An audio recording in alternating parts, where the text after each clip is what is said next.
Buenas noches.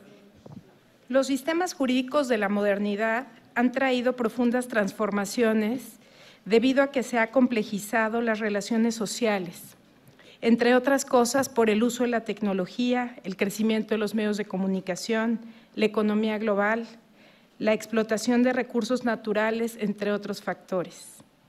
El derecho internacional asume una función dominante sobre los sistemas jurídicos nacionales hacia la consolidación de un sistema jurídico mundial en donde organismos internacionales como interamericanos o regionales como la ONU, OEA, el Mercosur, juegan un papel fundamental en el derecho interno.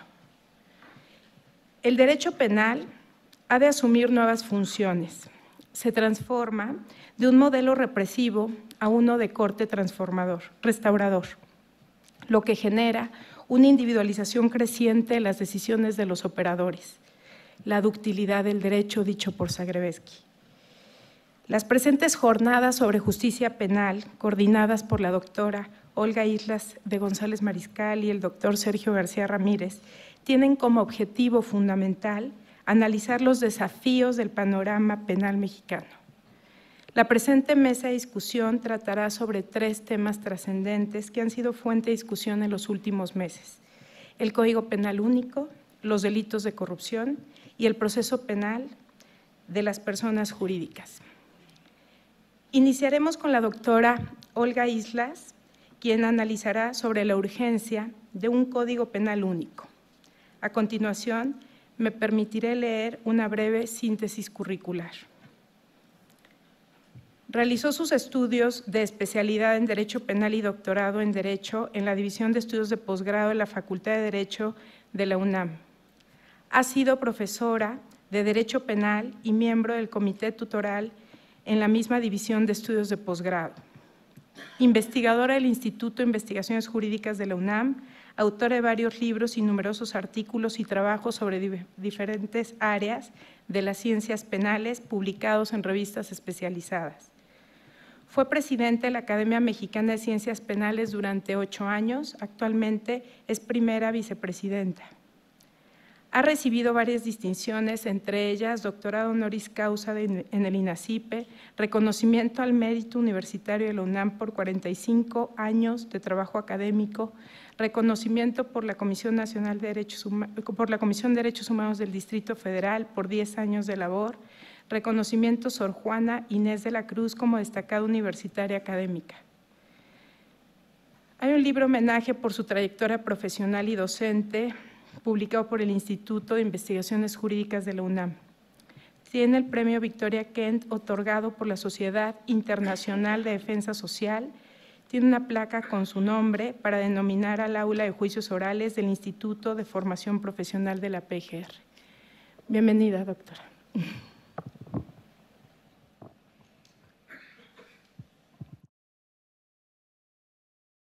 Muchas gracias por la presentación y sin más empiezo con el tema para que no se nos corra el tiempo y luego nos arrepintamos de decir palabras de más. Compañeros todos, amigas y amigos, me ha tocado a mí desarrollar el tema tan importante y que se ha hecho mención en estas jornadas, en estos días, del Código Penal Nacional, de un Código Penal único. A mí me corresponde como ponencia con la denominación de la urgencia de un Código Penal Nacional. La intención de unificar la legislación penal sustantiva en México no es nueva. Es una pretensión que viene de antaño y que ha merecido la reflexión de un gran número de juristas. Las primeras manifestaciones sobre este importante tema las suscribieron brillantes especialistas en la materia, fundadores de la Academia Mexicana de Ciencias Penales desde hace más de 7 décadas. La razón de esta pretensión obedeció en ese entonces a la dispersión normativa derivada de la vigencia de 29 códigos penales, 28 de las entidades federativas, más el del distrito y territorios federales en materia de fuero común y para toda la República en materia de fuero federal. Desde ese entonces, el ilustre académico don Raúl Carrancay Trujillo, principal impulsor de esta propuesta, manifestó lo siguiente: la multiplicidad de sistemas penales vigentes en el territorio de una misma nación crea problemas ingentes de todo orden.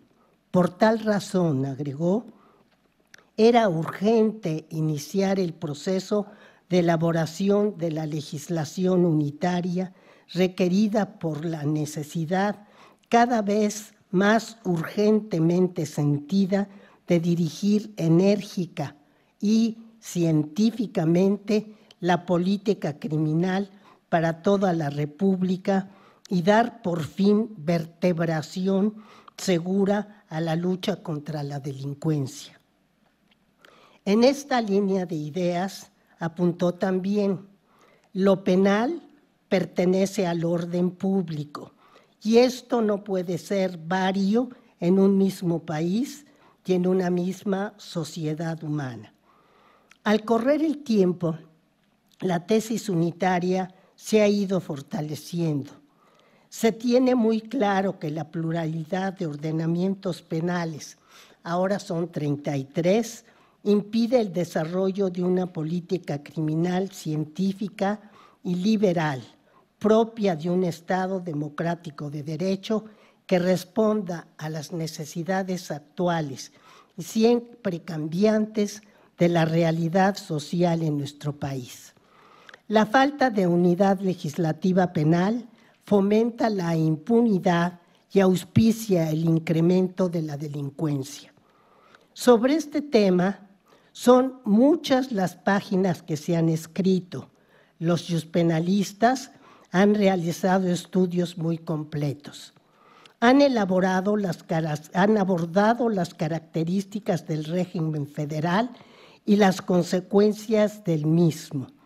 Asimismo, han puntualizado la adopción de un código penal único en países que, como España, Alemania, Suiza, Brasil y Venezuela, entre otros, mantienen un régimen federal y, sin ir más lejos, en México, no obstante su régimen federal, tenemos un solo ordenamiento en materia laboral y uno en materia mercantil. En ideas del doctor Sergio García Ramírez, en México ha permanecido inalcanzable el objetivo de una unidad legislativa penal, merced a las características del sistema federal adoptado en nuestro país, que no son necesariamente las de todo Estado federal, y agrega con toda razón que es obvio que cada federación puede y debe adoptar fórmulas propias sobre su estructura y su desarrollo histórico según sus conveniencias y al amparo de sus circunstancias. En otros términos, afirma, no existe un modelo federal rígido al que deban acomodarse todas las concreciones nacionales.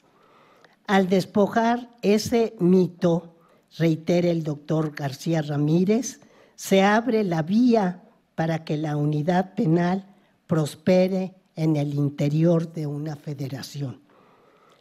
Los especialistas también han puesto su atención en los trabajos iniciados en Chile en 1963, encaminados a dar una mayor uniformidad a la legislación penal latinoamericana a través de la elaboración de un código penal tipo. Asimismo, en los esfuerzos de la Unión Europea ha dedicado a la elaboración de un modelo que posibilite la armonización de los ordenamientos penales para todos los países que le integran. Además, han apuntado la forma jurídica de realizar la unificación y han dado respuestas precisas respecto de las objeciones que presentan los opositores de la unificación penal sobre específicos delitos como el aborto, el abigeato y algunos otros. Si al caos legislativo agregamos otro problema de graves dimensiones, como lo es la delincuencia organizada transnacional, que por la violencia excesiva con la que actúa ha devastado nuestro país, la unidad legislativa penal se hace más urgente. Después de esta breve introducción para entrar de fondo a la situación de cómo se haría un Código Penal nacional, empezaremos con el sistema del Código Penal. Un Código Penal, se ha destacado, no es ni debe ser un tratado de derecho penal, lo que no significa que los términos que conforman un Código Penal, particularmente los que integran la parte general, deban estar exentos de conceptos teóricos. Contrariamente, la normatividad penal debe nutrirse de las teorías más avanzadas de la ciencia del derecho penal, sin adoptar tendencias doctrinarias excluyentes que limiten y, peor aún, cancelen la interpretación. Un código penal debe ser un sistema normativo elaborado con un lenguaje claro y preciso, sin vaguedades ni ambigüedades, para poder cumplir con el principio de certeza que evita interpretaciones equívocas y que pueda ser consultado de manera sencilla. Además, en su contexto normativo, debe ajustarse a la Constitución de la República y a los instrumentos internacionales ratificados legalmente por nuestro país. En su contenido, ha de reflejar la realidad social para ser realmente una respuesta a las necesidades de la propia sociedad en los términos que determine la política criminal. Por ello, el ejercicio del ius puniendi legislativo propio de un Estado democrático de derecho debe estar acotado por una serie de principios que garanticen el respeto irrestricto de los derechos humanos e impidan la arbitrariedad. Dichos principios pueden reducirse a 4: legalidad, racionalidad, ponderación y legalidad.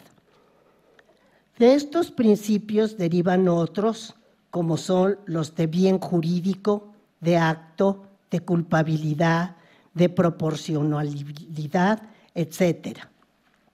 En cuanto a la estructura de los códigos penales, estos, por razones de técnica legislativa, en su mayoría se han estructurado con 2 grandes apartados: libro primero o parte general y libro segundo o parte especial. El libro primero o parte general contiene los textos penales que en lo conducente complementan a todos y cada uno de los textos penales contenidos en el libro segundo y hasta en las denominadas leyes especiales. La parte especial aloja los textos legales descriptivos de las actividades e inactividades humanas que el legislador prohíbe bajo la amenaza de una sanción penal. Es un catálogo de tipos penales y punibilidades cuya finalidad o función es la protección de bienes jurídicos, que por su jerarquía se consideran indispensables para hacer viable la vida en sociedad y en desarrollo integral y democrático de la sociedad. La columna vertebral de este sistema normativo ha sido y debe serlo el bien jurídico, el cual, por otra parte, es el eje rector de la estructura de los tipos penales. La razón parece obvia. La ratio de las normas penales, tipos y punibilidades es el bien jurídico. Con esta línea de ideas coinciden múltiples autores, entre otros Maura, Ježek, Roxin, Polaino Navarrete. Así, por ejemplo, Ježek apunta que el bien jurídico constituye el punto de partida y la idea que preside la formulación del tipo. Polaino Navarrete precisa que el bien jurídico es un presupuesto básico para la justificación del ordenamiento penal.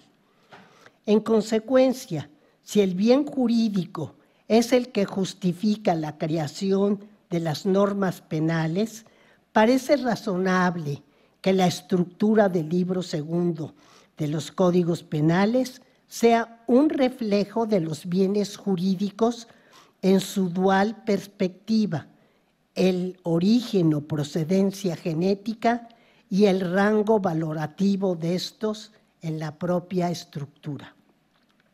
El criterio del bien jurídico en su doble vertiente de origen genético y rango valorativo es, por otra parte, confirmado por los principios políticos y filosóficos que se encuentran implicados en todo Estado de Derecho. En un Estado de Derecho, lo esencial son los derechos humanos, o más exactamente, el ser humano como unidad biopsicosocial. Esta primacía, aplicada a la normatividad penal, conduce de manera ineludible a la conclusión de que en el libro segundo del Código Penal, en primer lugar, en la protección de bienes jurídicos, corresponde precisamente a los bienes o intereses de las personas individualmente consideradas. Así los seres humanos o las personas esplenden en el primer nivel de la estructura. El segundo nivel se reserva a los bienes que de manera inmediata tienen su origen en el individuo, es decir, a los bienes de la familia. En el tercer nivel han de situarse los bienes jurídicos que pertenecen a esa entidad colectiva que emerge de la interacción entre familias, a saber, la sociedad. El cuarto nivel deberá dar cabida a los bienes jurídicos cuyo titular es el pueblo soberano. Finalmente, el quinto y último nivel será para los bienes jurídicos relacionados con el Estado y con la humanidad. Con esta directriz metódica resulta lógico dividir la normatividad penal que conforma la parte especial en 5 secciones de acuerdo con los niveles antes señalados. Puntualicemos ahora algunos de estas situaciones. Se han dado pasos adelante en cuanto a proscripción de la heterogeneidad penal, pasos que han correspondido unos al área académica y otros a la esfera gubernamental. En el área académica se han realizado foros, seminarios, jornadas, mesas de trabajo y congresos para reflexionar sobre el tema. Destaca entre ellos el Congreso Internacional realizado en noviembre de 2004, organizado por el Instituto Nacional de Ciencias Penales, en coordinación con el Instituto Max Planck de Derecho Penal, la Fundación Konrad Adenauer y la Academia Mexicana de Ciencias Penales, bajo el rubro general hacia la unificación del derecho penal, logros y desafíos de la armonización y homologación en México y en el mundo. En este congreso, en representación del Instituto Max Planck, Ulrich Sieber, Hans-Joachim Albrecht y Jean-Michel Simon afirmaron con toda nitidez que el fundamento de todo derecho penal es la claridad e inequivocidad de sus reglas y la falta o ausencia de contradicciones en el sistema de normas. Este fundamento, dijeron, es abandonado cuando diferentes normas dirigidas hacia un mismo destinatario prevén distintas consecuencias para el mismo comportamiento social. Por su parte, la Academia Mexicana de Ciencias Penales, de manera permanente y pública, ha abanderado el tema, ha manifestado sus ideas sobre todo lo inherente a este tema. En el ámbito gubernamental, desde 1963, la Procuraduría General de Justicia del Distrito y Territorios Federales, entonces presidida por el doctor Fernando Román Lugo, organizó el segundo Congreso de Procuradores de Justicia de la República y en él se dedicaron varias sesiones de trabajo al análisis de la dispersión normativa penal. Una de las conclusiones del Congreso fue la de redactar un código penal tipo para toda la República, mismo que fue redactado por una comisión. Desafortunadamente, en eso concluyó el esfuerzo. En 2007, el 9 de marzo, el Ejecutivo Federal, mediante una iniciativa de decreto enviada a la Cámara de Senadores, propuso, entre otras reformas a la Constitución, una adición al artículo 73 en su fracción 21, con el fin de facultar al Congreso para expedir leyes en materia penal, procesal penal y de ejecución de sentencias, aplicable en toda la República por las autoridades de la Federación, los estados y el Distrito Federal, así como determinar la competencia de cada uno de ellas.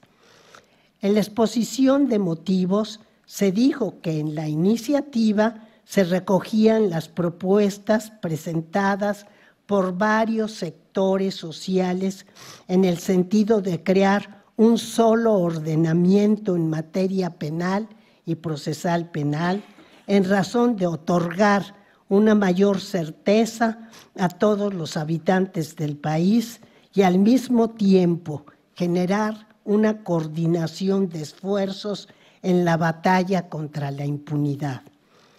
Se resaltó asimismo que tales presupuestos no invadían de ninguna forma la soberanía de los estados que componen la federación.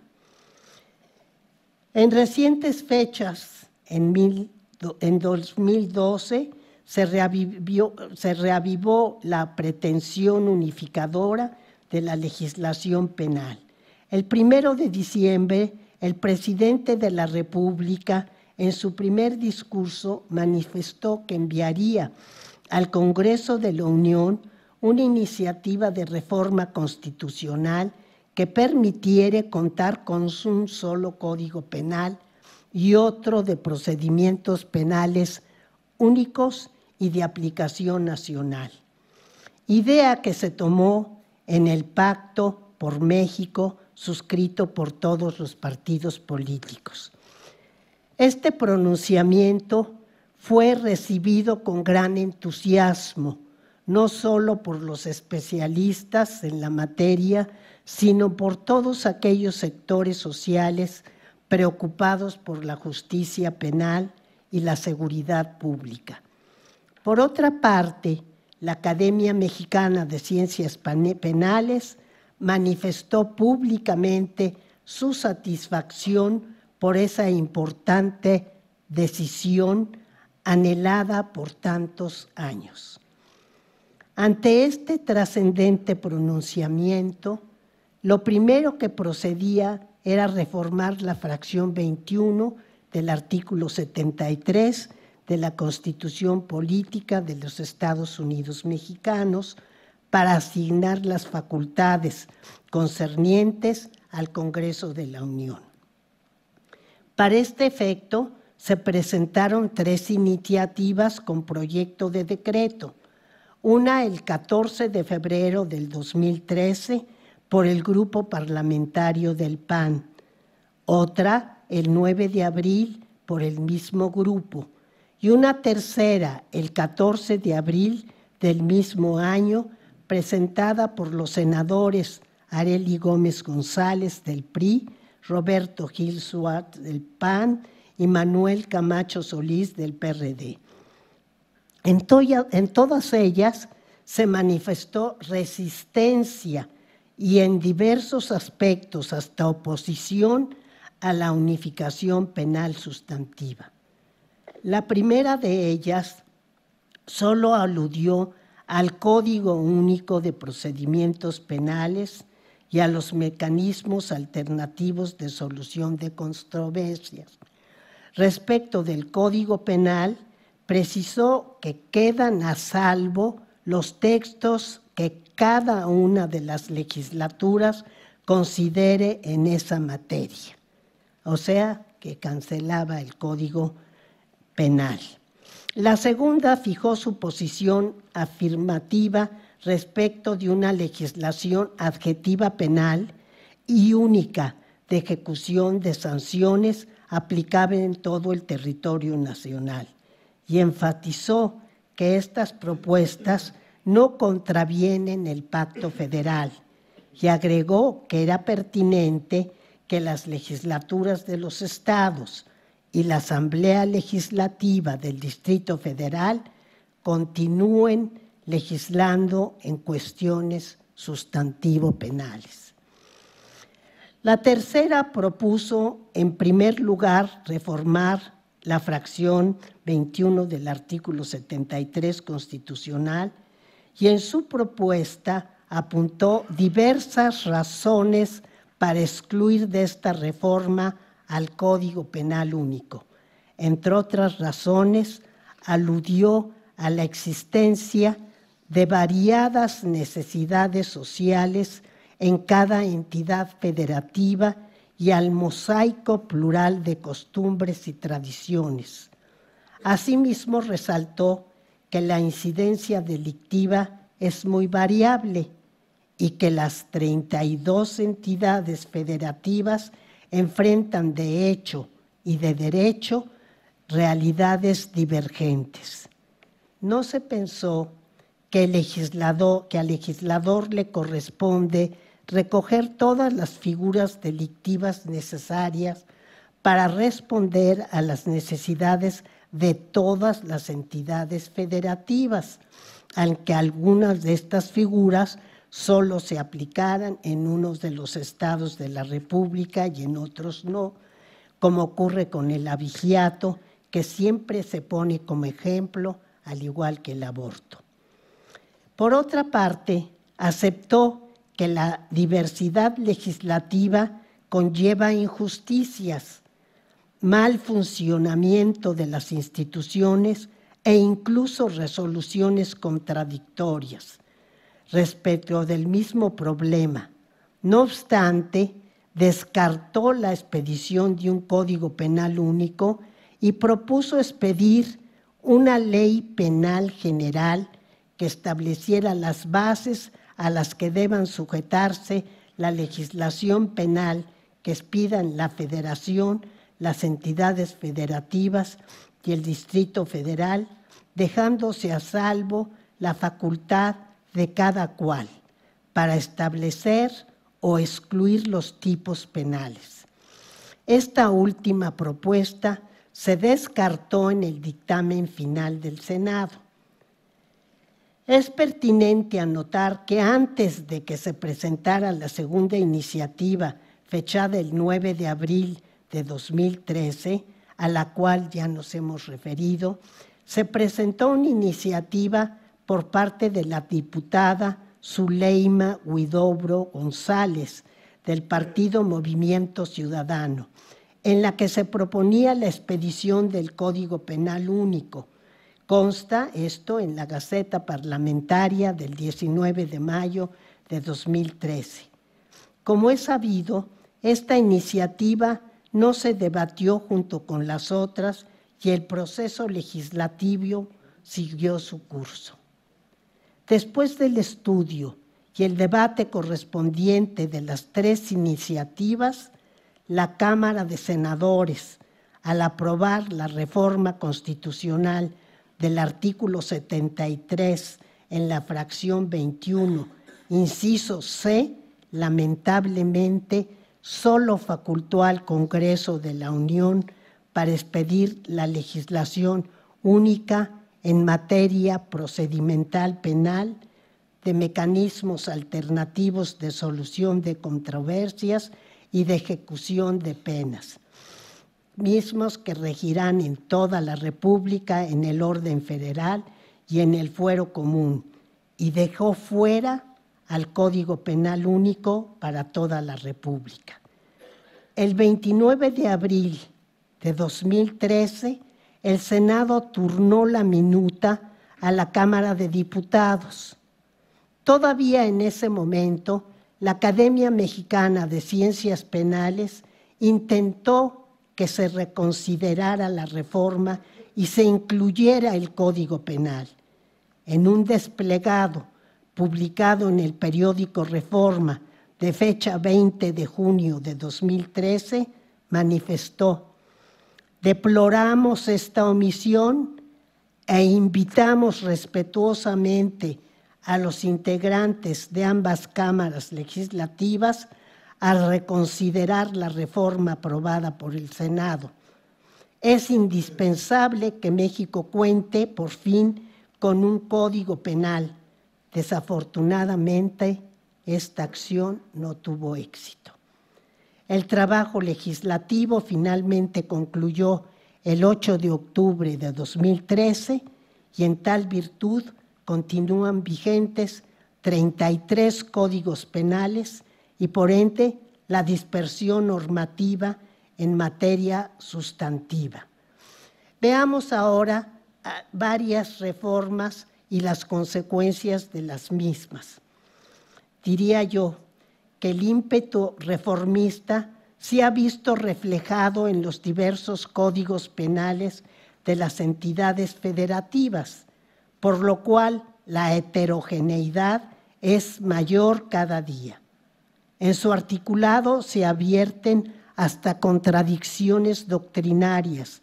Muchas reformas son meramente coyunturales, producto de una política criminal desorientada. Un ejemplo ilustrativo es el Código Penal para el Distrito Federal, hoy Ciudad de México. Es un ordenamiento en el que abundan los artículos bis, ter, quater, quintus y hasta sextus. Contiene además un gran número de artículos derogados que ocupan un espacio numérico.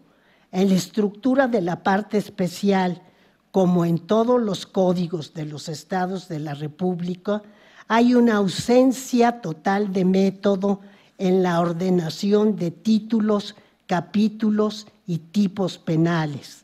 La estructura no obedece a la jerarquización de bienes jurídicos. Abonemos todas estas ideas con datos concretos. El Código Penal para el Distrito Federal entró en vigor a partir del 13 de noviembre de 2002. En 10 años de vigencia, de 2002 a 2012, se publicaron 61 decretos de reforma que han generado la modificación de 126 artículos, más de la tercera parte de los 365 que integraban dicho ordenamiento. De estos artículos, 19 corresponden a la parte general, más bien digo, estas reformas corresponden 19 a la parte general y 107 a la parte especial. Algunos de estos artículos han sido reformados más de 3 veces y uno de ellos, el 254, referente a la pandilla, asociación delictuosa y delincuencia organizada, ha sido modificado 6 veces. Se han adicionado 9 capítulos a diferentes títulos, desfasando la precisión del bien o bienes jurídicos que se pretenden proteger en cada título. Asimismo, se han agregado 37 artículos. En los 5 años posteriores, o sea, de 2013 a diciembre de 2017, la actividad legislativa ha decrecido un poco. Se han emitido 18 decretos de reforma que han recaído en 79 artículos, de los cuales 17 corresponden a la parte general y 62 a la parte especial. Se han agregado 18 artículos y se han incorporado párrafos, fracciones e incisos para complementar las materias sin la reflexión requerida. Como puede advertirse, las reformas recaídas sobre la parte general no son numerosas. En 15 años solo se han afectado sobre esta parte 36, ha habido 36 modificaciones. En tanto que en la parte especial, los cambios entre adiciones, derogaciones, incorporación de artículos y modificación de denominaciones han llegado en número a 169. Ante todo este panorama, puntualicemos algunas cuestiones. En principio, es importante subrayar el uso extremo de que ha sido objeto el derecho penal. De ser un derecho penal cercano al mínimo, se ha convertido en un derecho penal máximo. El legislador crea tipos penales, amplía los existentes y eleva irracionalmente las penas. En cuanto a las penas, y específicamente respecto a la pena de prisión, el problema es grave. Se advierte una notoria disparidad de las punibilidades en cuanto a mínimos y máximos en los diferentes ordenamientos de los estados. Y en cuanto al incremento de los máximos, se ha llegado a extremos absurdos que rompen radicalmente con el principio de proporcionalidad consagrado en la Constitución. Así tenemos que solo en 2 estados, Guanajuato y Michoacán, dicho máximo es de 40 años, en 9 es de 50 años, en 5 es de 60, en otros 9 es de 70, en Morelos es de 80. Los que tienen más alto máximo de punibilidad son Oaxaca con 105 años de prisión y Chiapas con 110. Además, en 5 entidades federativas, la prisión puede ser vitalicia. B. En relación a los mínimos, la diversidad también es considerable. En 3 estados es de 3 días, en Guanajuato es de 2 meses, en 11 estados es de 3 meses, en 3 es de 6 meses, en Veracruz no se indica el mínimo, y en 2 estados de la República, Aguascalientes y Coahuila no se determinan mínimos ni máximos de punibilidad en la parte general. Vale resaltar con preocupación que ni siquiera en el homicidio que tutela el bien jurídico de más alta jerarquía hay uniformidad en las punibilidades. Así vemos que en Querétaro la punibilidad es de 7 a 15 años de prisión. En Coahuila es de 7 a 16 años. En 8 estados y la Ciudad de México es de 8 a 20. En Baja California es de 8 a 15. En 3 estados es de 10 a 20. En el Estado de México y en Yucatán es de 10 a 15. En Guanajuato y Quintana Roo es de 10 a 25. En Hidalgo es de 10 a 30, mientras que en Jalisco es de 12 a 18. En 4 entidades es de 12 a 20, en el Código Penal Federal de 12 a 24, en 2 estados es de 12 a 25, en Puebla es de 13 a 20, en Michoacán y en Morelos es de 15 a 30 y en otros estados es de 15 a 25 años. Adviértase que el máximo de punibilidad para el homicidio fluctúa entre 15 y 30 años de prisión. En esta heterogeneidad legislativa es importante considerar la vigencia de los códigos penales, que como se verá también es muy variada en los estados. 5 estados datan de los años 80, 7 de los años 90, 8 de la década de 2000 a 2010, 1 es de 2013, 6 del 2014 y 1 del 2015, y el más nuevo es el de Coahuila, publicado en el 2017. Todo esto nos da la idea de la multiplicidad de reformas que contienen los más antiguos códigos y de las variedades que habrá en los nuevos, lo que tiene como resultado una justicia inequitativa, y lo aclaro, una justicia inequitativa en toda la República.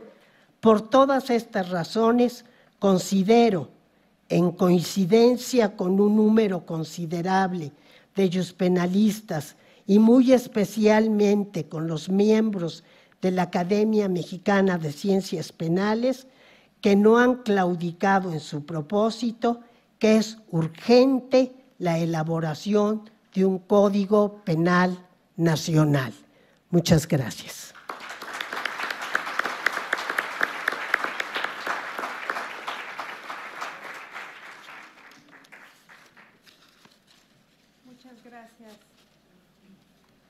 Muchas gracias, doctora.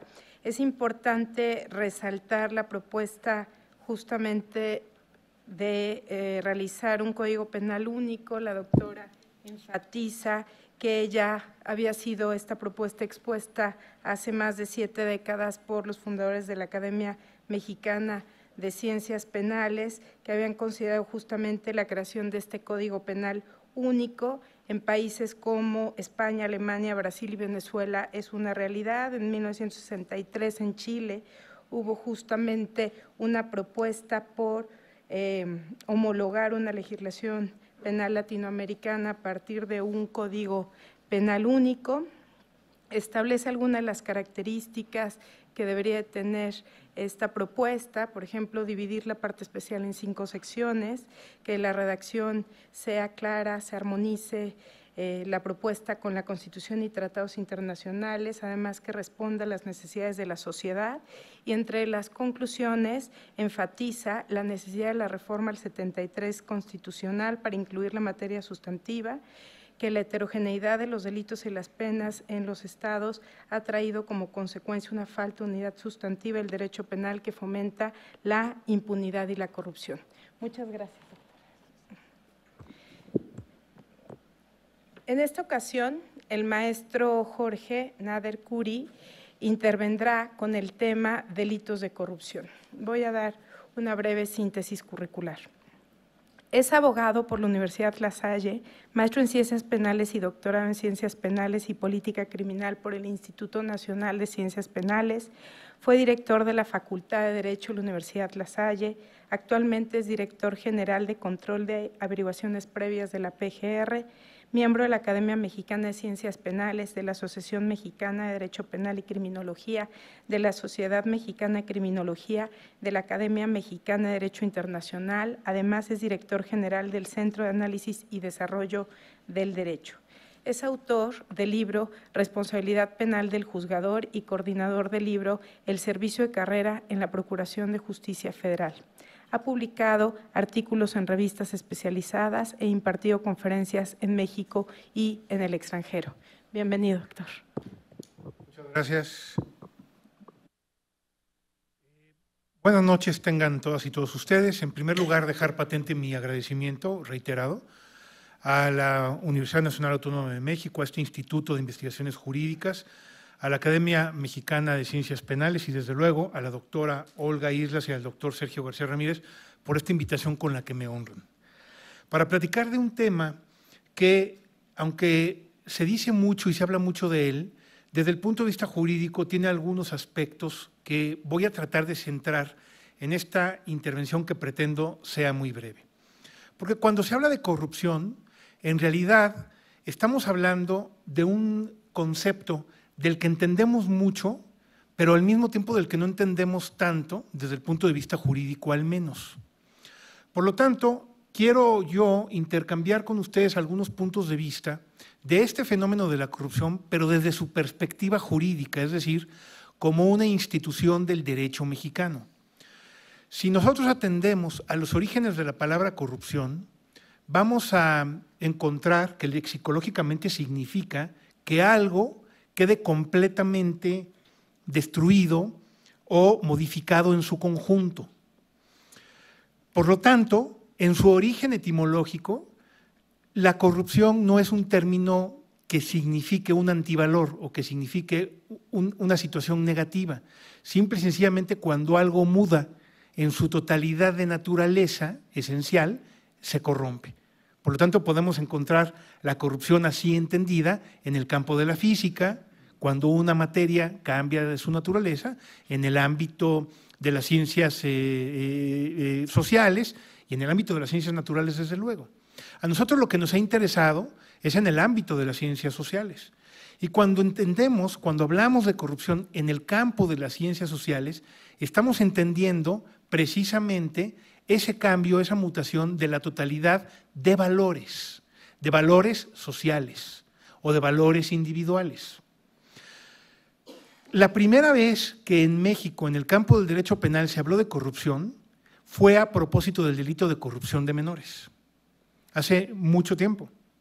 Cuando se habló de corrupción en el ámbito de la corrupción de menores, precisamente se tuvo que entender cuál era la naturaleza del bien jurídico que se estaba tutelando en ese momento, y recuerdo muy bien una tesis de jurisprudencia definida de la Suprema Corte de Justicia de la Nación que hablaba que la corrupción de menores se consumaba cuando se producía el resultado de haber corrompido a un menor de edad en sus valores morales, en sus valores sociales y en sus valores sexuales. Y luego decía la tesis, por lo tanto, un menor de 5 años, esto ya no viene mucho al caso, no puede ser corrompido y por lo tanto no puede ser víctima de este delito porque no tiene valores morales, no tiene valores sociales. Eso decía la jurisprudencia definida. Pero lo importante para efectos de esta intervención, de este momento, es que nosotros vayamos encauzándonos o que el derecho siempre ha tomado el término de corrupción como esa mutación, como esa destrucción, como ese cambio en valores. Y esos valores normalmente son valores que rigen desde el punto de vista ético. La corrupción, entendida como esa mutación en valores, tiene su origen fuera del derecho en el campo de la ética. Y los valores son los valores sociales. Ahora, ¿cómo llega la corrupción al ámbito del derecho? Es decir, ¿cuándo se convierte este concepto sociológico en un concepto jurídico? Bueno, como tal, en primer lugar tendríamos que considerar tratados internacionales que celebró México, en donde se asumen compromisos del país para combatir la corrupción. Pero la referencia más inmediata la tenemos en la Constitución Política de los Estados Unidos Mexicanos, reformada en el 2014, en el artículo 109, fracción 2 de esta Constitución, que establece que la comisión de delitos por parte de cualquier servidor público o particulares que incurran en hechos de corrupción será sancionada en términos de la legislación penal aplicable. Este artículo 109, fracción 2 de la Constitución, formó parte de la reforma que todos conocemos, de la reforma anticorrupción, que reformó el título cuarto de la Constitución Política de los Estados Unidos Mexicanos, entre otras cosas, para establecer el Sistema Nacional Anticorrupción. Y en esta reforma del título cuarto de la Constitución se modificó en primer lugar el título para establecer que ese capítulo trataría de las responsabilidades de los servidores públicos particulares vinculados con faltas administrativas graves o hechos de corrupción y patrimonial del Estado. Por lo tanto, si nosotros atendemos al título que actualmente rige, a la firma pues, del título cuarto de la Constitución, pero muy concretamente al artículo 109, fracción 2 de esta Constitución, entenderemos entonces fácilmente que la palabra corrupción, que la categoría jurídica corrupción es un asunto exclusivo del derecho penal.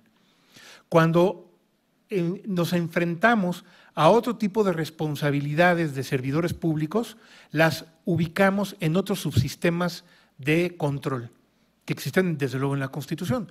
Está la responsabilidad administrativa por faltas disciplinarias que no tienen que ver con la corrupción. Si nosotros analizamos la Ley General de Responsabilidad de los Servidores Públicos, la palabra corrupción no es un verbo que determine las responsabilidades que pueden cometer los servidores públicos.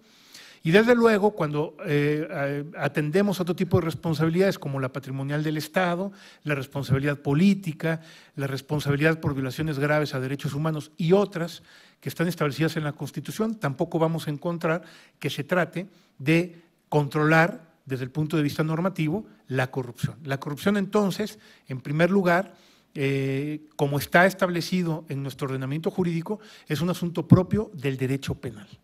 Ahora bien, ¿cómo la ha controlado? ¿Cómo le está trabajando el derecho penal en la actualidad?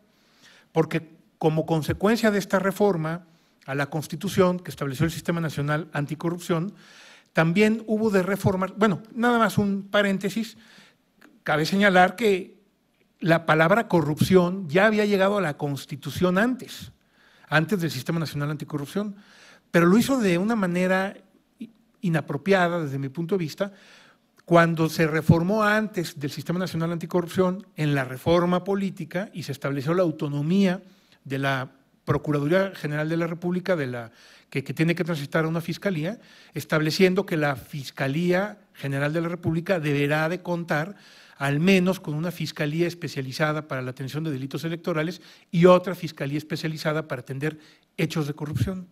Cuando se reformó la Constitución en la reforma política, anterior a la reforma en materia de anticorrupción, pues no se sabía de qué se estaba hablando porque la corrupción no había sido regulada todavía en el Código Penal Federal, sino que solamente se establecía que debería de haber alguna fiscalía que atendiera los delitos relacionados con hechos de corrupción, y en uno de los transitorios de esa reforma constitucional se estableció que el Procurador General de la República crearía esa fiscalía mediante acuerdo.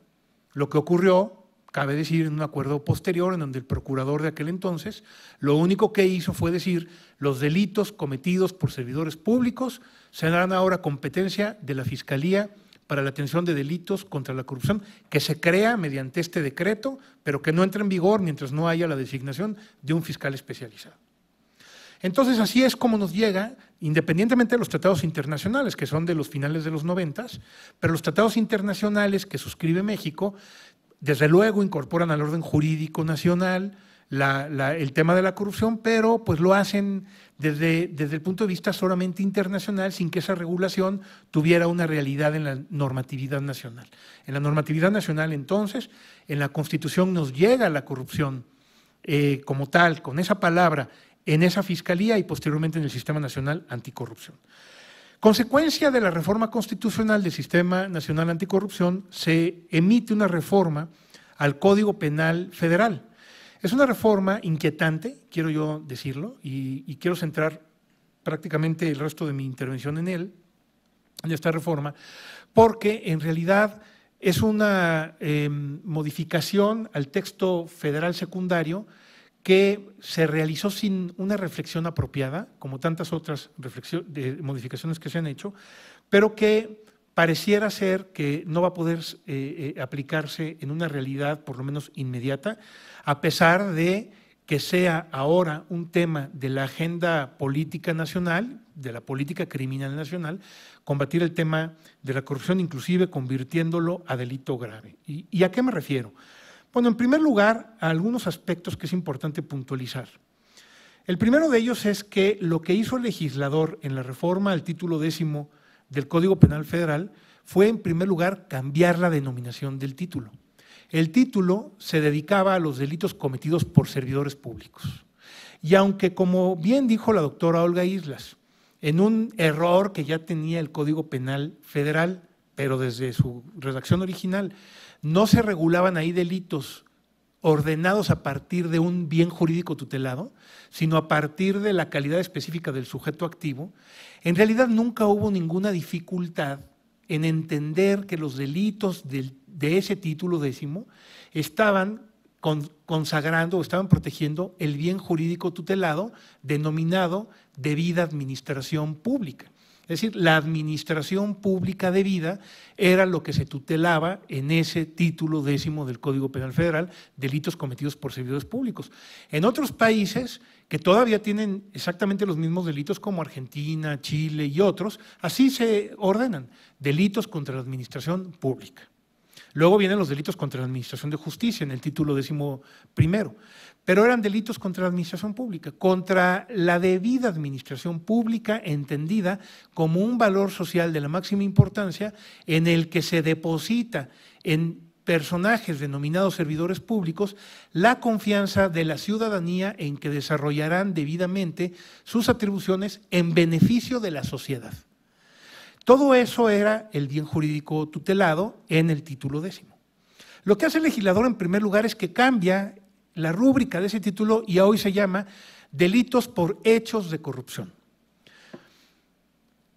Como no tenemos claridad entonces en cuál será el bien jurídico tutelado, nada más así diciéndolo, pues habría que acudir en primer lugar al proceso legislativo que tuvo como consecuencia esa reforma al Código Penal Federal. Cuando analizamos ese dictamen, cuando analizamos la iniciativa, todo lo que produjo el cambio al Código Penal Federal, encontramos dos expresiones que a mí me parecen que hablan mucho de la forma en la que desgraciadamente legislamos en México.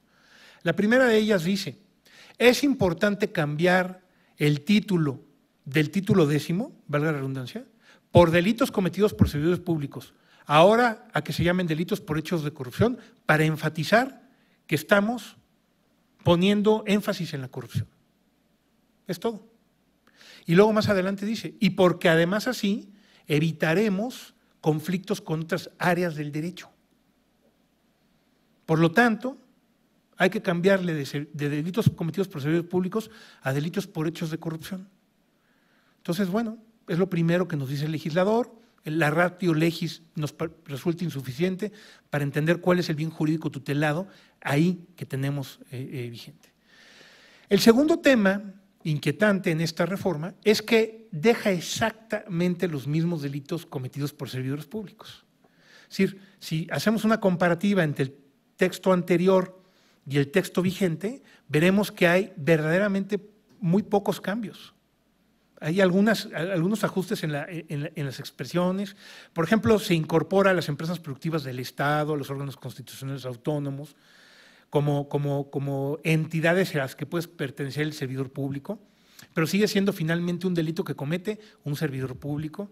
Se hacen algunos otros ajustes en las penalidades, en las multas, para no hablar de salarios mínimos. Se agregan algunos poquísimos delitos algunos tipos penales específicos, un par de ellos, acaso, pero que en realidad atienden a temas como el reparto, lo que en el término coloquial se conoce como los moches, un delito que pueden cometer los legisladores cuando están legislando sobre el presupuesto de egresos, y alguno que otro que cometen los particulares, pero más bien en relación con el ejercicio de funciones. Pero finalmente el legislador deja exactamente los mismos delitos.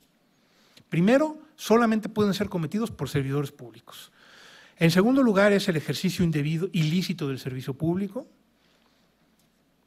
el abuso de autoridad, la desaparición forzada de personas queda derogada, ya no queda, la coalición de servidores públicos continúa, el uso ilícito de atribuciones y facultades, la concusión, la intimidación, el ejercicio abusivo de funciones, el tráfico de influencias, el cohecho a servidores públicos extranjeros, el peculado, el enriquecimiento ilícito. Por lo tanto, si tomamos en consideración que lo que hizo el legislador fue solamente modificar el título para hacer énfasis en que ahora se iba a combatir la corrupción y dejó los mismos delitos, lo que ocurrió es que para nuestro Código Penal Federal, el bien jurídico tutelado en los delitos por hechos de corrupción sigue siendo el debido servicio público, la debida administración pública. Y no hay en principio algún otro bien jurídico tutelado, a menos que la doctrina y la interpretación trabajen en el establecimiento de cuál debiera ser ese bien jurídico tutelado. Pero entonces, si el bien jurídico tutelado en la corrupción es, como podemos nosotros anticipar, la legalidad y la honradez, que son categorías jurídicas que están establecidas en la Constitución que rigen el servicio público, pues de todas maneras no nos queda claro por qué muchos delitos cometidos por servidores públicos afectarían la legalidad y la honradez en el desempeño del servidor público, y no otros casos. Por ejemplo, algunos casos de ejercicio ilícito del servicio público que, por ejemplo, consisten en dañar a otro. ¿Por qué razón ese delito estaría afectando la honradez y la legalidad en el servicio público? Y no un delito cometido por servidor público contra otras categorías.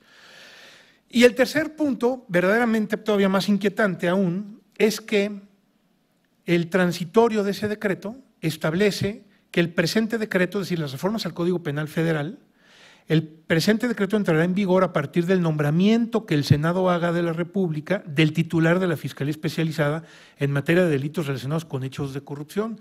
Esto quiere decir que esta reforma al Código Penal Federal secundaria, que ahora nos habla de delitos por hechos de corrupción, repito, un tema de política criminal de la máxima prioridad de la actual administración pública, es un asunto que está en que es una reforma mal hecha, pues, pero que al menos ahí está la reforma, pero que ahora depende, en cuanto a su entrada en vigor, del nombramiento que el Senado haga del fiscal anticorrupción. Nombramiento que el Senado no ha hecho y que, pues como dijo don Teofilito, si se me permite la expresión, ni hará. Porque si el Congreso de la Unión aprueba la ley de la Fiscalía General de la República, que todo parece indicar que se va a aprobar ya en estos días, la ley de la Fiscalía General de la República establece que quien nombra al fiscal anticorrupción es el fiscal. Y si acaso el Senado puede objetar el nombramiento. Entonces, pues por aquí quienes estén litigando, pues llévense esta, ¿no? Este decreto solamente puede entrar en vigor, es decir, solamente podemos tener delitos por hechos de corrupción en el ámbito federal si el Senado nombra a un fiscal anticorrupción, cosa que, repito, no va a pasar.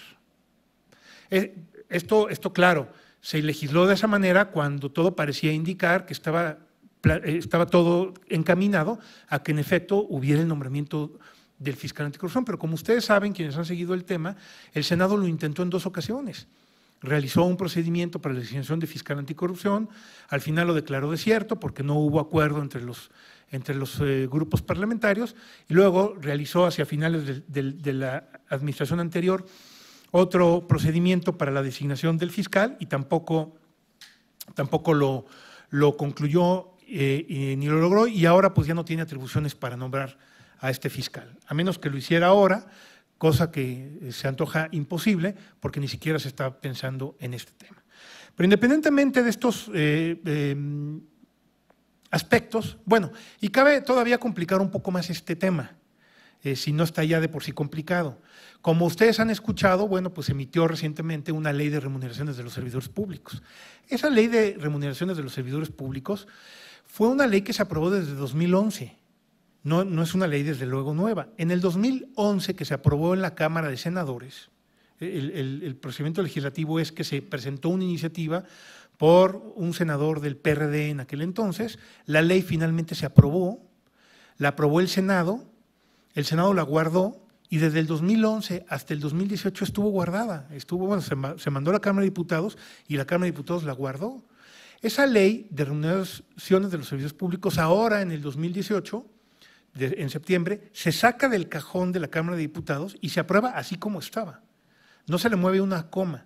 Y el argumento para aprobarla como estaba es que la ley que el procedimiento legislativo ya iba a prescribir, porque en la normatividad interna de la Cámara de Diputados, pues no pueden tener dictámenes de la Cámara de Senadores pendientes por tiempo indefinido, sino que tienen que resolverlos en un plazo perentorio. Y entonces lo sacan y con ese argumento lo aprueban tal cual. Lo mandan al presidente de la República para que lo promulgue, el presidente no lo promulga, y entonces la Cámara de Origen, que es la Cámara de Senadores, ordena la publicación y el decreto se publica. Nada más cabe señalar, pues un tema entre paréntesis, ese dictamen de la Cámara de Senadores que llegó a la Cámara de Diputados ya se había desechado expresamente. Hay por ahí un acuerdo que se emitió en el 2017 donde dice se desechan todos estos dictámenes porque no se han resuelto, y ahí venía ese. Pero bueno, ¿no? Eso también para la Suprema Corte de Justicia en algún amparo que se promueva. Pero lo que les quiero decir es que, para efectos de esta charla, que en esa ley se agrega un delito a este título 10, un delito por remuneración indebida, delito que comete, por ejemplo, el servidor público que paga, firma un cheque, autoriza un pago que rebasa los pagos autorizados por esa ley. Y al servidor público, entonces sanciona a dos, a quien paga, por ejemplo, no sé, se firma un bono que no procede de acuerdo con esa ley, y entonces quien firma el bono lo autoriza, lo paga, suscribe el cheque, etcétera, se está cometiendo ese delito. Pero también el servidor público que recibe el dinero, que recibe un dinero que no le corresponde y que no reporta en 30 días ese excedente y lo devuelve, también está cometiendo ese delito. Y ese delito hoy forma parte del título 10 de delitos por hechos de corrupción, que no ha entrado en vigor porque el Senado no ha nombrado al fiscal anticorrupción ni lo nombrará. Pero, pues como es un delito que proviene de una ley anterior, de una ley distinta, perdón, que no forma parte de ese paquete de reformas que rige con ese transitorio, pues entonces será un delito no de corrupción, sino de servidores que cometen los servidores públicos. Y al final del día no será hechos de corrupción. Ahora, si se reforma la Constitución, para seguir complicando el panorama, si se reforma la Constitución, como todo parece indicar que así ocurrirá, para establecer que los delitos de corrupción son delitos de prisión preventiva oficiosa, pues quién sabe cuáles serán los delitos de corrupción que serán de prisión preventiva oficiosa, porque no tenemos esta categoría y el derecho penal no nos permite aplicar la analogía ni la mayoría de razón para el establecimiento de penas. Tenemos que, afortunadamente, acudir al principio de legalidad estricta y pues irnos a lo taxativo de la institución para la legislación en cuanto a estos temas. Bien, para concluir entonces este panorama, porque no nada más es cuestión de… Yo creo que estamos en presencia, desde el punto de vista académico al menos, y estamos en un foro científico, académico, de pues conocer verdaderamente la situación, de qué es lo que está pasando desde el punto de vista normativo y que podamos proponer soluciones. A mí me parece que existen algunas soluciones que aquí se pueden implementar. La primera de ellas, que separemos, como ocurre en muchos países del mundo, los delitos de corrupción con los delitos contra la administración pública, que no son lo mismo. ¿Cuáles son los delitos de corrupción? En un ejercicio rápido de derecho comparado. Los delitos de corrupción, inclusive los que vienen establecidos en los tratados internacionales de los que México es parte, son delitos que cometen en primer lugar un servidor público que aplica o no aplica el sistema normativo que lo rige, es decir, que ejerce o no ejerce sus atribuciones con la finalidad última de obtener para sí o para otro un beneficio de carácter económico. Eso es la corrupción en el servicio público.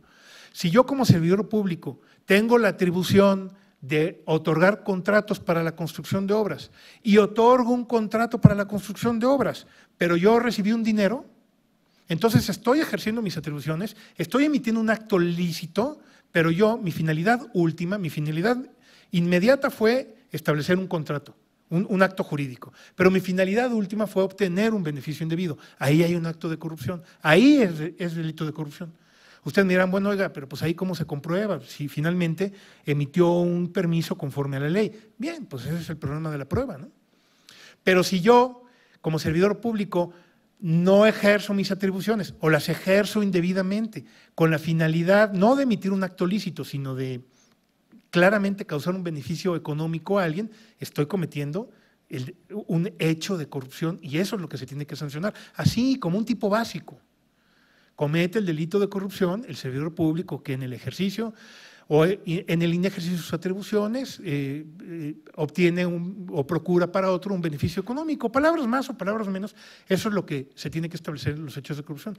Si el servidor público tuerce el servicio, la administración pública, porque por ejemplo no informa que alguien está detenido, no tortura a otra persona, encubre un delito de extracción de hidrocarburos, etcétera, etcétera, ese servidor público está cometiendo un delito contra la administración pública que debe ser sancionado de manera muy severa, pero no necesariamente corrupción, porque la corrupción implica ese beneficio último de carácter económico. Entonces, a mí me parece que un primer planteamiento sería asumir cuál es el bien jurídico tutelado y distinguir entre delitos de corrupción y delitos cometidos por servidor público. Y en segundo lugar, de una vez por todas en México, abordar el problema de la corrupción en el sector privado.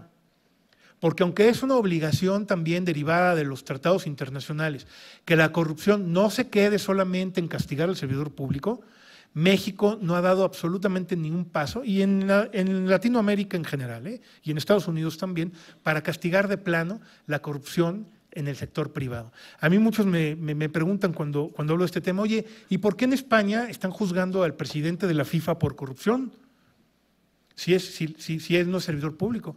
Bueno, porque en Europa, que han evolucionado mucho en este tema, comete el delito de corrupción cualquier persona que tiene la competencia para la aplicación de un sistema normativo cualquiera y que en su aplicación o inaplicación obtiene para sí o para otro un beneficio de cualquier naturaleza. Entonces, si yo soy el presidente de la FIFA y, no sé, beneficio a determinado país para que ahí sea, que es el caso, para que ahí sea la sede del Mundial, y yo obtuve beneficios porque me dieron dinero, me trataron muy bien o lo que sea, yo, que no soy servidor público, estoy cometiendo un delito de corrupción desde el punto de vista de la legislación europea. Esto está ordenado por la Comisión Europea en resoluciones expresas en ese sentido. Entonces, me parece que en México, porque ¿cómo regulamos el problema en México de los particulares? Los particulares, decimos, cometen los delitos de corrupción si son coautores o partícipes del servidor público. Es decir, yo soy servidor público y recibo un soborno, bueno, el particular que me lo da también comete el delito, pero ahí somos partícipes, somos copartícipes. También comete el delito el particular que es encubridor, desde luego, y también comete, en muy pocos casos, un delito que se analoga al de corrupción, porque ahí se pone que se equipara, digamos, al de corrupción, cuando son hechos propios derivados del particular. Por ejemplo, el cohecho a servidores públicos extranjeros. Es un delito que solamente cometen particulares, no servidores públicos nacionales, pero a propósito de negociaciones internacionales, etcétera, etcétera. Pero no tenemos un delito en México, ni siquiera tenemos muy clara la idea o la intención, que pueda cometer un particular de corrupción, es decir, que pueda cometer un particular, y aquí también las personas morales, desde luego, un tema también muy interesante del que nos van a seguramente hablar en un momento, que comete el particular que realiza verdaderamente actos de corrupción. Y a mí me parece, para finalizar esta intervención, que cuando a mí me parece que todos estamos de acuerdo en que la corrupción es un mal en México. Yo he dicho en esta y en otras ocasiones que, en mi opinión, la corrupción es el mayor de los males en México, el mayor de los males, porque la corrupción nos lleva a la impunidad y la impunidad nos lleva a la corrupción. Y la inseguridad al final del día es un tema también de impunidad. Cuando nosotros analizamos cuáles son los grandes problemas de México, las grandes exigencias de la ciudadanía, en primer lugar, según el INEGI, está la inseguridad y en segundo lugar la corrupción. Pero si consideramos que la inseguridad al final es un problema de corrupción, la corrupción es el mayor de nuestros males. Y creo que todos estamos de acuerdo en que tenemos que combatirla. Todos estamos de acuerdo en que fuente de corrupción, de la que nos choca, de la que ya es abominable, son los servidores públicos, que no han logrado, que no quieren ejercer sus atribuciones en beneficio de la colectividad, sino solamente mirando en sus intereses. Pero creo que también en lo que todos tenemos que estar de acuerdo, explícitamente, es que los particulares también son parte importante del problema. No solamente porque son la causa o porque coadyuven o colaboren con la autoridad, sino porque también en el ejercicio propio de nuestro quehacer, muchas veces actuamos o incurrimos en actos que si los hiciera la autoridad diríamos es corrupción y que también lo siguen siendo. Así que la invitación que yo pongo en la mesa es para que se reflexione en foros como estos, para que por fin podamos nosotros enfrentar el problema de la corrupción como es debido y tengamos una base jurídica o normativa que nos permita realizar un control penal apropiado de la corrupción. Muchas gracias por su atención.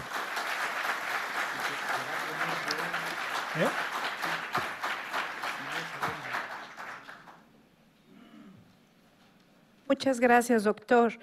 Entre los puntos que abordó en la evolución del concepto desde el punto de vista etimológico, donde no es considerado un término negativo y se introduce legalmente por primera vez en nuestro país como el delito de corrupción de menores, y el derecho lo ha entendido como un valor negativo que tiene su origen en el campo de la ética. En México forma parte del derecho penal y se asume como compromiso internacional, desembocando en varias reformas legales, como el artículo 109, fracción segunda, la creación del Sistema Nacional Anticorrupción, la reforma al título 10, que solo cambia el nombre del título, pero deja los mismos delitos y la calidad del sujeto activo sigue siendo la de ser servidor público. La reforma actual lo considera como un delito grave, condiciona su entrada en vigor al nombramiento del fiscal y de entre las conclusiones y propuestas están las de separar los delitos de corrupción y los delitos contra la administración pública, así como abordar el tema de corrupción en el sector privado. Muchísimas gracias, doctor. Finalmente, el doctor Rodolfo Félix Cárdenas abordará el proceso penal de las personas jurídicas. Leeré también una breve síntesis curricular. Es abogado egresado de la Escuela Libre de Derecho con mención honorífica, especialista en Ciencias Penales por la División de Estudios de Posgrado de la UNAM, maestro en Constitución, Derechos Humanos, Derecho Penal por la Universidad Autónoma de Barcelona, doctorado en Derecho Penal por la Universidad Nacional de Educación a Distancia con sede en Madrid, bajo la tutoría del doctor José Cerezo Mir. Fue Procurador General de Justicia del Distrito Federal y Secretario Ejecutivo del Consejo de Seguridad Pública del Distrito Federal, capacitador por mérito, CETEC para la enseñanza del sistema acusatorio en México. Ha sido profesor a nivel licenciatura y maestría en diversas instituciones académicas y universidades del país, autor de diversos artículos y publicaciones especializados en Derecho Penal. Actualmente sus publicaciones están relacionadas con proceso penal acusatorio en México. Miembro de número del Centro de Estudios de Política Criminal y Ciencias Penales, miembro numerario de la Academia Mexicana de Ciencias Penales, miembro de Roxin Alliance, integrada por firmas de penalistas prestigiadas de más de 20 países, siendo la firma Félix Cárdenas la seleccionada para México por su prestigio e integridad profesional para la defensa penal de las personas jurídicas.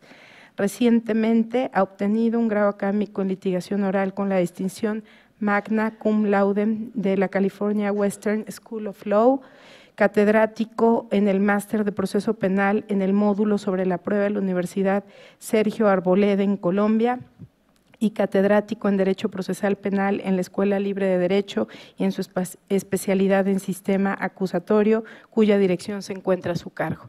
Bienvenido, doctor. Muchas gracias.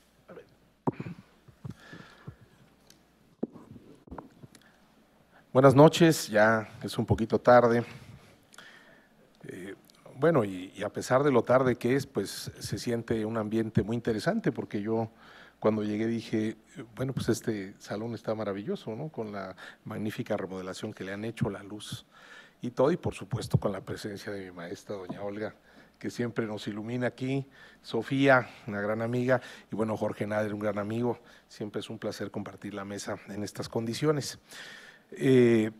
Agradezco, por supuesto, a don Sergio y a doña Olga siempre la distinción para acudir a estas jornadas, a la Universidad Nacional Autónoma de México por recibirnos y al Instituto de Investigaciones Jurídicas de la UNAM, que no ha dejado, y gracias a este trabajo de doña Olga y de don Sergio, año con año, de ser muy insistentes en la realización de estas jornadas y siempre pues con los temas de mayor actualidad, ¿no? Y eso lo agradecemos todos, porque aquí venimos todos a aprender también y estar al día en lo que pues está pasando, y sobre todo ahora que están pasando muchas cosas, ¿no? Bien, a mí se me encomienda hablar de personas jurídicas, pero desde el punto de vista del derecho procesal. Ustedes van a tener una extraordinaria mesa el viernes, en donde van a participar a María Luisa Quintero y Miguel Ontiveros, conocidos de ustedes, amigos nuestros, que están trabajando mucho el aspecto penal, sustantivo, dogmática penal, sobre el tema de responsabilidad de personas jurídicas. Entonces, esa parte pues les corresponderá a ellos. Yo voy a enfocar la plática que daré, algunos aspectos que me parecen destacados, relacionados con el tema del proceso penal, y que pues prácticamente ya en la vida profesional pues pareciera que nadie les toma absolutamente caso alguno, ¿no? Y en principio nadie lo hace porque lo que la realidad demuestra es que todavía falta mucho por entender en el tema de la responsabilidad penal de las personas jurídicas. Los operadores jurídicos no están aún muy involucrados con el tema con este tema, vamos a decirlo, y por tanto, sin entender el derecho penal sustantivo, pues tampoco vamos a poder aplicar las normas procesales, porque aquí tiene pues algún tema bastante peculiar o particular al respecto. Entonces, el tema sustantivo es por ahí y el tema procesal es al que yo me voy a acordar en algunos aspectos específicos, pero para ello, pues hay que decir en primer lugar que cuando queremos abordar un tema de responsabilidad penal de persona jurídica ya en su operación, lo que va a implicar el aspecto procesal, pues hay que tener muy en claro el título de imputación, o sea, de qué estamos hablando cuando hablamos de responsabilidad penal de persona jurídica, y sobre todo en dónde estamos nosotros, para decirlo con términos muy sencillos, en dónde estamos nosotros operando, funcionando o pretendiendo trabajar en un caso de este tipo, porque resulta que, primero, no en todos los estados de la República esto está regulado, y en los estados que está regulado no todos lo tienen regulado igual. Entonces, lo primero que tenemos que ver es en dónde estamos nosotros para ver si en ese estado existe o no responsabilidad penal de persona jurídica, y segundo, cómo es que en ese estado se está regulando el tema de responsabilidad penal de persona jurídica. ¿Cuál es el modelo que se está siguiendo ahí? No es lo mismo un modelo de responsabilidad que un modelo de responsabilidad penal autónoma, hablando grosso modo. Eso lo van a ver el viernes y seguramente lo van a ver muy bien. Pero yo tengo que puntualizar esto porque en la construcción de un caso, desde el punto de vista del proceso penal, ustedes tienen que entender muy claro de qué están hablando, porque mientras en uno la exigencia para poder imputar, perseguir a una persona jurídica ha de ser la necesaria imputación y persecución de la persona física para que de ahí derive o escale la responsabilidad de la persona jurídica, al menos la imputación, en otro modelo esto no es exigible. Entonces es muy distinto y de ahí tendrán que entender ustedes si existe o no un delito base en una y en otra no, cuál es la construcción del injusto penal de la persona jurídica en una, cómo opera en otra. Entonces, es un tema serio, ¿no? Y cuando nosotros logremos escalar un tema de esta naturaleza, pues nosotros ya estaremos en capacidad de elaborar, déjenme decirlo desde este punto de vista, un escrito, ¿no?, de denuncia guiando unos hechos, ¿sí?, donde estemos denunciando a persona jurídica, o en el caso cuando es un tema de querella, por ejemplo, las autoridades en un fraude fiscal de los autorizados, de responsabilidad de persona jurídica, en donde podamos poner los términos que correspondan con claridad para poder conducir por qué la persona jurídica debe ser imputada, ¿no? Entonces estamos en presencia en un punto de partida que tiene bastantes temas finos que tratar y abordar. Bien, pareciera que el tema procesal no tiene mayor problema. Cuando uno lee el Código Nacional de Procedimientos Penales, pues prácticamente lo que la norma dice en esencia es que modelo autónomo, digamos, en materia federal, es que la responsabilidad penal de la persona jurídica es autónoma, es independiente de la responsabilidad penal de la persona física, que se puede perseguir a la persona jurídica sin necesidad de perseguir a la persona física. Esto quiere decir se puede acusar a la persona jurídica y a la persona física no, o retardar la imputación de la persona física, o empezar con la persona física y después traer a la persona jurídica, o ir en contra de los dos y definir si vamos a imputar, a judicializar a uno y al otro no, o si uno primero y el otro. Y entonces eso se convierte, primero, entendiendo el concepto, también en un tema de estrategia, en el ejercicio profesional. Bien, pero partiendo de ese punto de vista y en el otro, en donde se dice, bueno, es que la persona jurídica, cuando la persona jurídica es imputada, aquella persona que ejerce en el ámbito de representación legal respecto a la persona jurídica que esté involucrada, pues no puede ser representada por el mismo defensor a la vez. Eso vamos a ver qué tan cierto es. Y la primera cuestión que nosotros tendríamos que hacernos es quién representa a la persona jurídica a efectos de un proceso penal, ¿no? Y parece que es una pregunta bastante fácil de contestar y que no tiene ningún problema, pero vamos a ver si esto es así. Yo les aseguro que en un planteamiento inicial cualquiera diría, bueno, ¿quién representa a la persona jurídica? Bueno, pues a lo mejor los miembros del Consejo de Administración, el administrador único, el director general, quien tenga facultades conforme a la Ley General de Sociedades Mercantiles o al Código Civil, etcétera, de representar a la persona jurídica, esa es la persona que ha de representarla en el proceso penal. Y la respuesta es no necesariamente. Porque la representación legal de la persona jurídica no tiene que ver absolutamente nada con esta idea de la representación legal, déjenme decirlo así, en el contexto del derecho mercantil, civil o fiscal, por decir algo, ¿no? ¿Por qué? Porque quien va a representar a la persona jurídica es simplemente el portavoz de la persona jurídica en el proceso penal. Y esto nos lleva a cuestionarnos entonces si es que se debe de exigir necesariamente en términos de representación de persona jurídica cuando el Ministerio Público la está investigando y el Ministerio Público quiere entenderse con esa persona jurídica a la cual investiga, que tiene que venir necesariamente a la unidad de investigación un representante legal de la persona jurídica. ¿O acaso, si es factible, que venga un apoderado o incluso un tercero ajeno a la persona jurídica a quien se le ha autorizado por la persona jurídica para que sea quien actúe en representación de la persona jurídica?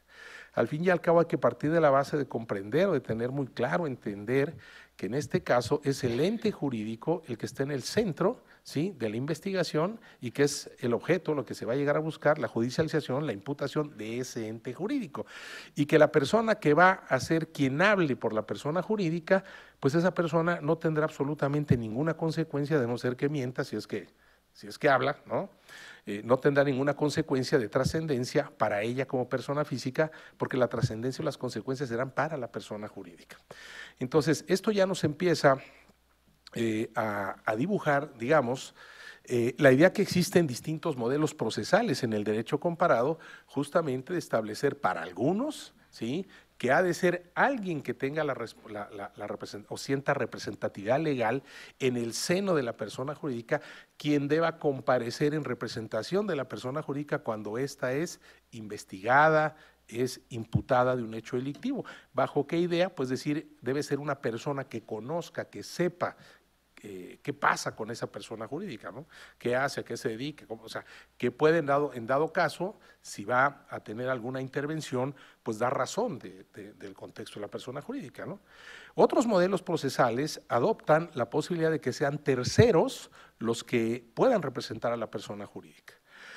Por ejemplo, imaginemos que existe una imputación por un fraude fiscal y entonces se decide que quien represente a la persona jurídica sea el director general de una prestigiadísima firma de abogados fiscalistas en el país, ¿no?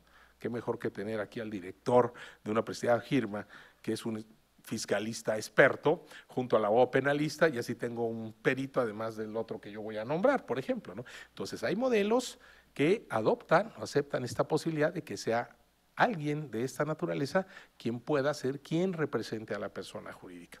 Nosotros no tenemos nada en el Código Nacional de Procedimientos Penales que nos diga, ¿sí?, por dónde optar uno u otro modelo, pero no existe una prohibición, y entonces lo que sí que se puede hacer, que al menos yo he aconsejado en algunas personas jurídicas, es que estatutariamente se pueda prever en los estatutos, vaya, con reforma en los estatutos de persona jurídica, de las personas jurídicas, que se prevea alguna cláusula de quién va a representar a la persona jurídica, abiertamente quién puede ser quien represente a la persona jurídica en caso de que exista la necesidad de enfrentar una controversia de este tipo, ¿no? Y ahí se puede establecer, por ejemplo, cualquier tercero contratado aprobado por el Consejo bajo cierto mecanismo y demás, ¿no?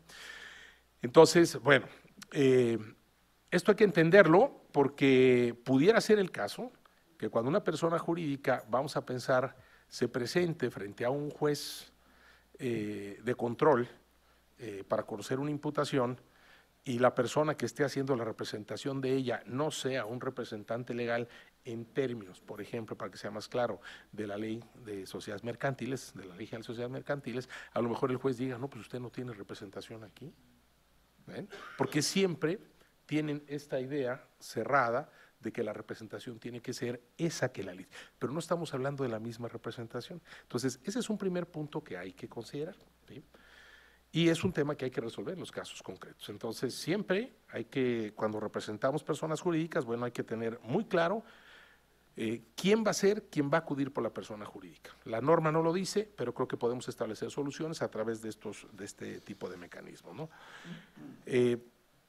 Otro tema que tiene que verse aquí es justamente cómo traemos a la persona jurídica al proceso. Ese es un gran problema, porque el Ministerio Público, y aquí seguramente habrá algunos fiscales o gente que trabaja en fiscalía, Jorge, ¿no?, cuando digan, oye, pues vamos a traer a esta persona jurídica al proceso, y la persona jurídica no va a ir. Y no existe ningún mecanismo en la ley para obligar que la persona jurídica vaya. No existe.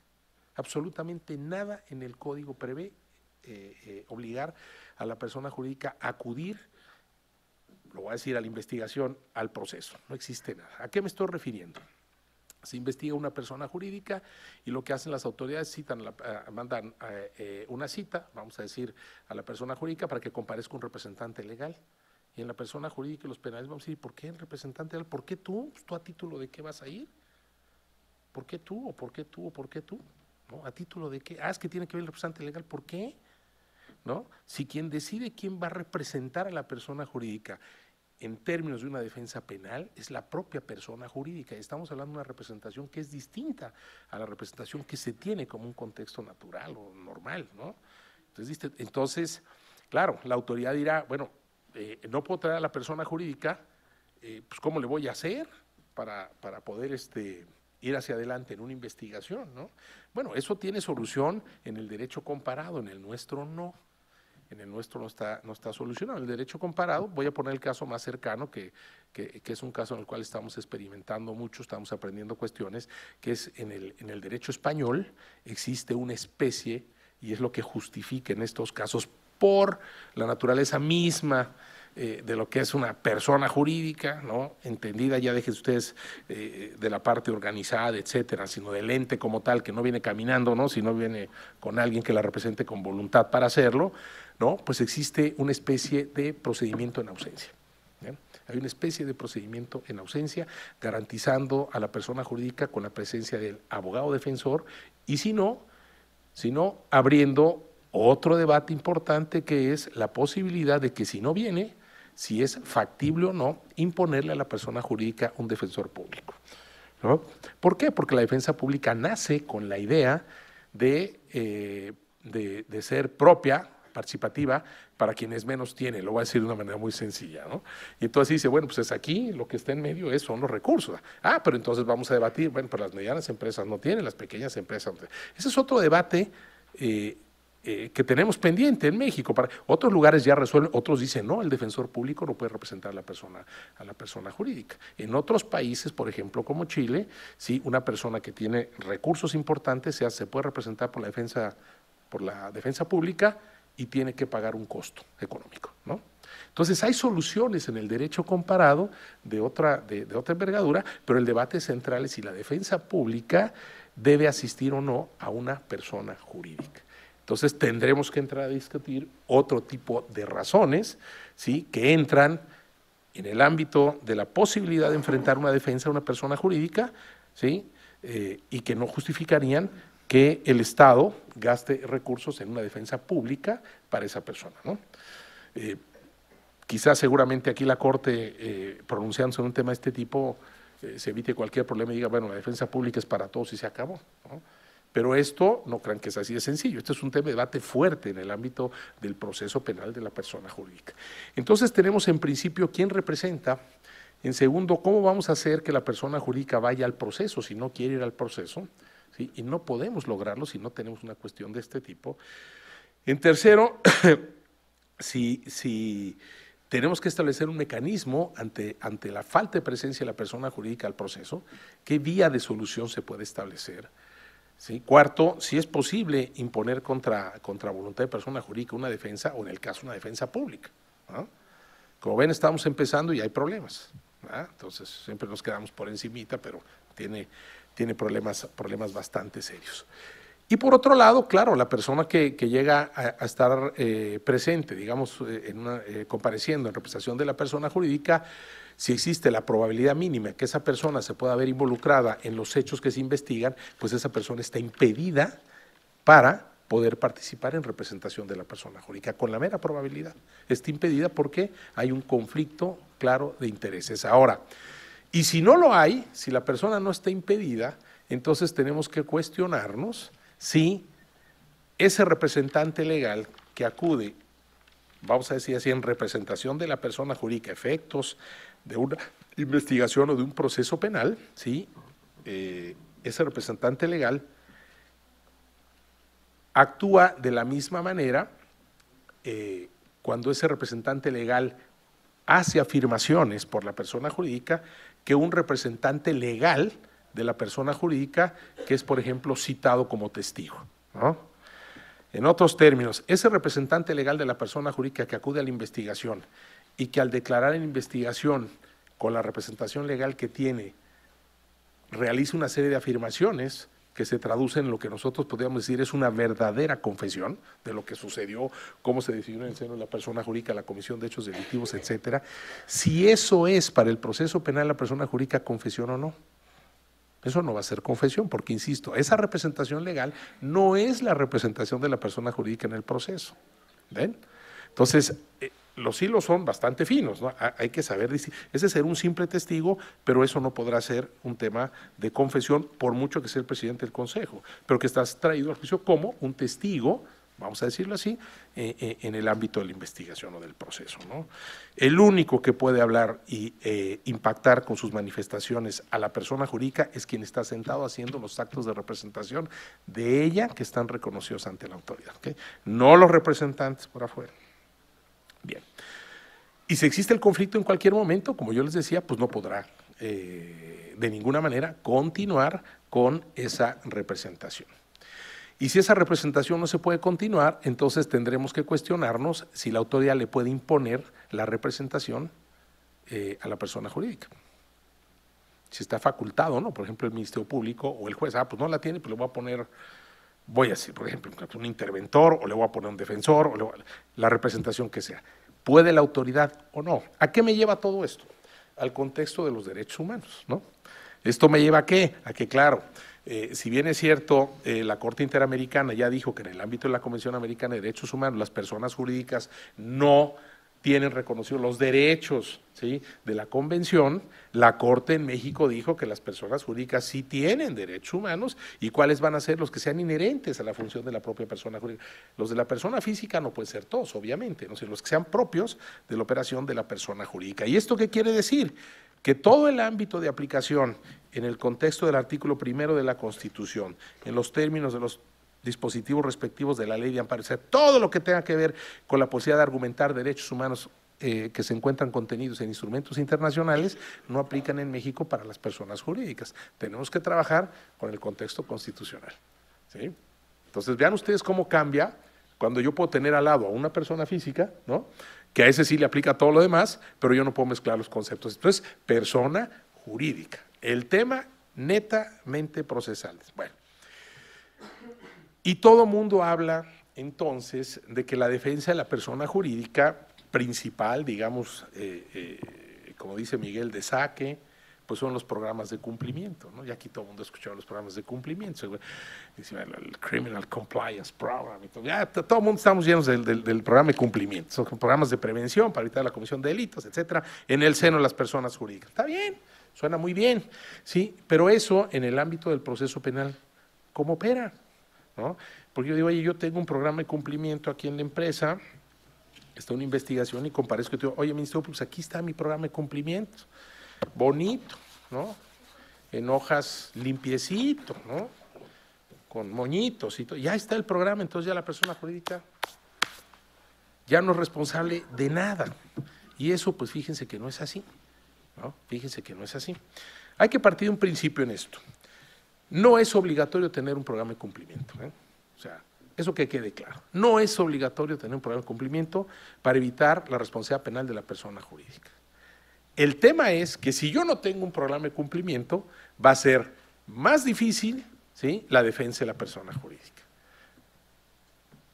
Es decir, esto se traduce en que si yo no tengo un programa de cumplimiento, yo tengo que explicar como persona jurídica. Si yo tengo un programa de cumplimiento, pues esa exigencia va a ser más fácil, porque yo voy a tener entonces pues un instrumento preventivo siempre y cuando es un instrumento eficaz, ¿sí?, y que además acredite que es eficaz, porque no basta el documento, ¿sí?, hay que acreditar la eficacia de ese documento, en el caso concreto, para que pueda entonces eximirse la responsabilidad penal de la persona jurídica. Pero esto nos lleva entonces a preguntarnos cuál es la naturaleza jurídica de este documento. ¿Cómo lo voy yo a presentar a un proceso? ¿Cómo lo voy yo a ofrecer en una audiencia intermedia? ¿Cómo lo voy yo a producir en un juicio? O sea, ¿este programa de cumplimiento es un documento o este programa de cumplimiento, permítame decirlo así, es una pericia? Porque cambia todas las reglas. Cambian todas las reglas. Imagínense ustedes que hay un programa de cumplimiento relacionado con una empresa de químicos, de hidrocarburos, cosas así medio complicadas, y que tiene pues una serie de cuestiones ahí previstas, ¿no? ¿Y quién las va a entender? Pues solamente los técnicos. Entonces no basta con que yo le diga al ministerio, oye, pues aquí está el programa de cumplimiento, pues ya se acabó el asunto, ¿no? La empresa, archivo, ya, no, porque nada me dice a mí si esto que está aquí realmente es funcional para la prevención, ¿sí?, que se busca tener con este programa de cumplimiento. Y más allá de eso, pues tendremos que ver si efectivamente junto con esto está la operatividad que se le ha dado eficaz al programa de cumplimiento para ver si efectivamente se aplicó, no se aplicó, si se aplicó en los términos, digamos, de la regulación propia del programa de cumplimiento para que la empresa pueda verse eximida. Entonces no basta con la simple y sencilla cuestión esta de llegar y decir, pues aquí está el programa, será el paso número 1, ¿no? Pues aquí está el programa de cumplimiento fiscal, tenemos, bueno, está bien, ¿y para qué sirve? ¿Cómo se implementó? ¿Quién lo aplica? ¿Qué preparación se tiene? Vamos a los hechos, ¿no? ¿Es un programa funcional? ¿Estas normas están con las normas ambientales, con las normas ¿no? Se están aplicando. ¿Dónde está el entrenamiento que se da a las personas, etcétera, para que esto operara de tal manera que si esto aconteció, pues aconteció fuera del marco, ¿sí?, de esta actuación dentro de esa política de prevención de la empresa, en la cual se puede decir la empresa no tiene responsabilidad. ¿Ven? Entonces, no es solo, como muchos piensan, porque yo he escuchado que no, ya el programa de cumplimiento, pues claro, entonces algunos están vendiendo como tortillas programas de cumplimiento, muchos abogados.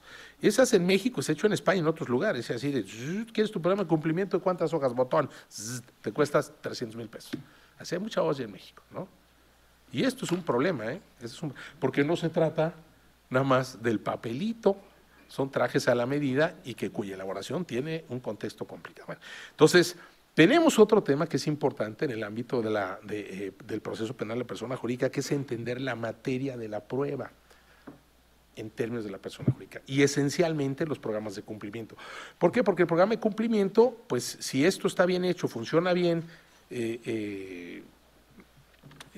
ha cumplido, ¿no?, con los fines para los cuales fue creado, pues eso exime la responsabilidad penal de la persona jurídica o pudiera ser que el juez considere también para atenuar, ¿no? Pero para esto tenemos que saber producir esto. Vamos a pensar que el fiscal dice, oye, pues el programa de cumplimiento, pues sí lo tienes aquí, dice todo esto, pero fíjate que yo mandé llamar a periciales de la Procuraduría, pues para que analizaran estos aspectos. Y servicios periciales, los peritos me dicen que tu programa, estas normas pues, son del siglo pasado, esto no sirve para nada. Entonces es que tu programa está muy bonito, pero pues no sirve. Porque la gente piensa, les digo, que tener el programa de cumplimiento, pues ya no pasa nada, la empresa ya le vendieron un cacharro y se acabó. No, no es así. Entonces, si nosotros vamos a utilizar esto en el ámbito de prueba, claro, la presentación en sí misma en una carpeta de investigación manejada como un dato de prueba va a implicar la exhibición, pero también hay que buscar el soporte pericial, ¿sí? Y si nosotros vamos a una oferta de esto como elemento, fíjense ustedes bien, la combinación del lenguaje. Una cosa es un elemento material probatorio, un elemento probatorio en el contexto del lenguaje acusatorio. Eso tiene que ver con la naturaleza de lo que es un documento. Un documento no es un medio de prueba en el acusatorio, pero una pericial es un medio de prueba, es distinto, ¿no? Entonces, yo voy a combinar la prueba, voy a ofrecer un documento, que es esto, como un elemento probatorio, pero voy a ofrecer una prueba pericial en química, prueba pericial en física, prueba, qué sé yo, en las áreas correspondientes, en medio ambiente, lo que ustedes quieran, para soportar la validez del contenido del documento. Entonces, el documento no se va a producir con la presentación, nada más enseñar el documento. El documento se tiene que acreditar, además, primero, con quien me pueda hablar de lo que contiene el programa de cumplimiento. Tendrá que ser alguien de la empresa actual, testigo de acreditación del programa, pero cumplimentado también con la participación de un ejercicio pericial eficaz, ¿no? Entonces, en el derecho comparado, esto del programa de cumplimiento no se ve con claridad y se rebote así como un mero documento, ¿no? Sino estamos hablando ya de algo más de un documento, de pruebas complejas o incluso hay quien lo califique especialmente de pericias, ¿eh? Lo cual quiere decir que un fiscal, cuando integra una investigación, pues tiene que tener una visión clara en esto para poder ver si es funcional o no ese programa de cumplimiento que se ha presentado por una persona jurídica, y la defensa tiene que tener muy claros los conceptos para soportarlo. ¿De quién es la carga de la prueba en este caso? La carga de la prueba es de la defensa, no del fiscal, ¿sí? ¿Por qué? Porque es una defensa afirmativa. Entonces, la defensa de la existencia, la prueba de la existencia del programa de cumplimiento y su efectividad es de la defensa, no del fiscal. No se queden con esa idea que la carga de la prueba es del fiscal, porque la acusa. No. Aquí es una defensa afirmativa. Entonces, como es defensa afirmativa y yo estoy diciendo esto sirve y funciona y me exime, entonces la carga se revierte a la defensa y ahí no existe ninguna violación, ¿eh? Ese es otro tema problemático en el ámbito probatorio de la persona jurídica, ¿no? Yo diría que son los temas centrales, porque hay otros que tienen que ver ya con los derivados específicos de quiénes son los imputados, etcétera, la Convención de Derechos, por ejemplo, fundamentales, cuando se inciden con derechos laborales y se mezclan muchos problemas, o pueden mezclarse muchos problemas de ilicitud probatoria en los casos concretos, en el ámbito de las personas jurídicas, ¿no? Y que es algo, pues, que tenemos prácticamente una normativa demasiado laxa, ¿sí? No es que los códigos, yo no soy partidario de que precisen todo, pero sí tienen que tener las normas necesarias suficientes, las agarraderas propias para poder determinar cuestiones de este tipo, ¿no? Entonces, yo los dejo espantados con esta plática y los invito a que escuchen a Miguel y a Eloísa para que se espanten más, ¿no? Y se motiven a entrarle fuerte a este tema, porque nadie responsablemente puede meterse a una imputación, a una defensa de un caso de personas jurídicas si no entiende estos conceptos, lo sustantivo y lo procesal. Muchas gracias.